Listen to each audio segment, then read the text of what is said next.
İsrail və İran arasında qarşılıqlı hava hücumları 6-cı gündür davam edir.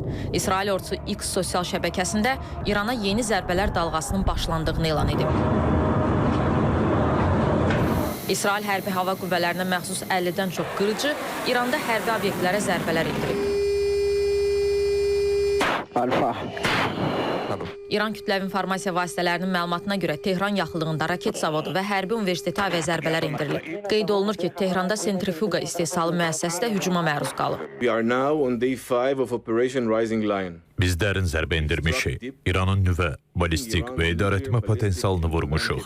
Biz hərbi obyektləri hədəf alırıq. Onlar isə dinc sakinlərin evlərinə hücum edirlər. İsrail müdafiə qüvvələri təhlükəsizliyi təmin etmək üçün dəqiqliyi, güc və qətiyyətlə əməliyyatlara davam edəcək.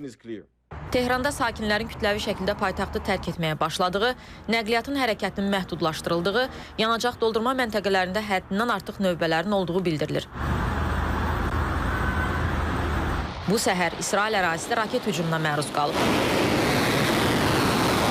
Tel-Əvivdə partlayış səsləri eşidilib. İtkilər barədə məlumat verilmir. Gecə saatlarında isə İsrail hərbi hava qüvvələri İrandan İsrailə buraxılan 3 pilotsuz uçuş aparatını vurub. 2 PUA Ölü dəniz ərazisində, biri isə Şimali İsrail ərazisində vurulub. İranın ali dini lideri Ayətullah Əli Xamneyi isə döyüşlərin başladığını deyib və İsraillilərə mərhəmət göstərməməyə çağırıb. Həmçinin rəsmi Tehran yaxın günlərdə qisas əməliyyatı keçirəcəyini bəyan edib.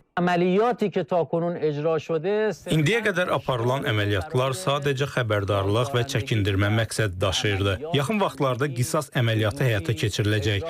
Ciddi olaraq işğal olunmuş ərazilərin sakinlərinə, xüsusən də Təl-Əviv və Hayfaya xəbərdarlıq edilir ki, öz təhlükəsizlikləri üçün bu əraziləri tərk etsinlər və Netanyahunun vəhşi hərəkətlərinin qurbanı olmasınlar. Hazırda isə Amerika Birləşmiş Ştatları prezidenti Donald Trump'ın İranın nüvə obyektlərinə zərbələr endirməyə qoşulub-qoşulmayacağı sualı dünya ictimaiyyətini maraqlandırır. The Wall Street Journal nəşrinin Ağ Ev rəsmilərinə istinadən yaydığı xəbərə görə Trump hələ bu barədə yekun qərar verməyib. İsrail və Amerika Birləşmiş Ştatları arasında bu məsələ ilə bağlı danışıqlar davam edir. Amma hələlik Amerika Birləşmiş Ştatlarının əməliyyata qoşulub-qoşulmayacağı qeyri-müəyyəndir. Yeri gəlmişkən Trumpla İsrailin baş naziri Benjamin Netanyahu arasında telefon danışığı olub. Bu məsələ Ağ Evdə Amerika Birləşmiş Ştatları Milli Təhlükəsizlik Şurasının iclasında da müzakirə edilib.